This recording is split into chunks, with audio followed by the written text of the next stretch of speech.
हमारे पास यहाँ पर सवाल में ये कहा गया है कि आपके पास एक दिया हुआ है, बेसिकली दिया हुआ है,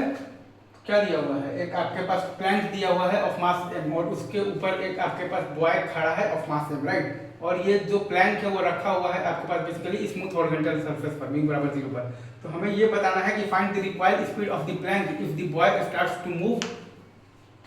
विथ स्पीड तो v0 with respect to the plank towards right, right. हमें भाई तो ये बताना है कि find the required speed of the plank if the boy starts to move with speed तो v0 with respect to the Planck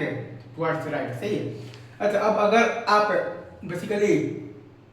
तो ये बॉय और ये प्लैंक को एक सिस्टम मानिएगा तो पूरे सिस्टम पर अगर आप देखिएगा तो एक्स एक्सिस के लॉन्ग आपके पास बेसिकली कोई भी एक्सटर्नल फोर्स नहीं है, मतलब कि आप पूरे सिस्टम पर एक्स एक्सिस के लॉन्ग आप लीनियर मोमेंटम कंजर्वेशन लगा सकते हैं। अगेन मैं फिर से बोल रहा हूँ, अगर आप बेसिकली तो यहाँ पर तो बॉय और ये प्लैंक को अगर आप एक सिस्टम मानिएगा तो पूरे सिस्टम पर एक्स एक्सिस के अलोंग तो कोई भी एक्सटर्नल फोर्स नहीं है, मतलब कि आप पूरे सिस्टम पर एक्स एक्सिस के अलोंग आप लीनियर मोमेंटम कंजर्वेशन लगा सकते हैं। अगेन मैं फिर से बोल रहा हूँ,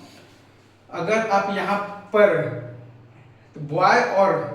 प्लैंक है, अगर आप दोनों को एक सिस्टम मानिएगा तो पूरे सिस्टम पर एक्स एक्सिस के लॉन्ग तो कोई भी एक्सटर्नल फोर्स नहीं, मतलब कि आप पूरे सिस्टम पर एक्स एक्सिस के लॉन्ग आप मोमेंटम कंजर्वेशन लगा सकते हैं, ठीक है।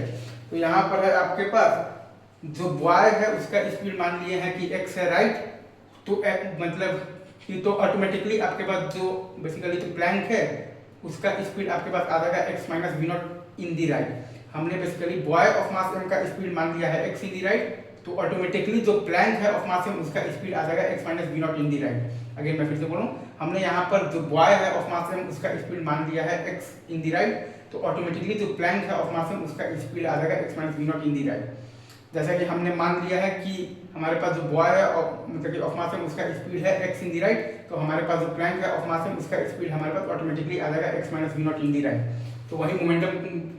कंजर्वेशन लगा देंगे इन दी एक्स डायरेक्शन, तो हमारे पास क्या आ जाएगा mx और plus m into x minus v not बराबर 0,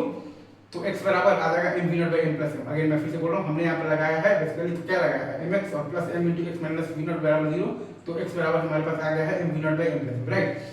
मतलब कि ये m मास का स्पीड है हमारे पास m v not by m plus m in the right, और ये m मास का स्पीड है हमारे पास m v not by m plus m in the left, right. हमारे पास m मास का स्पीड है m v not by m plus m in the right, और हमारे पास ये वाले m मास का स्पीड है m v not by m plus m in the left, right. Sir easy to आगे बढ़े, चलिए सर मूव ऑन।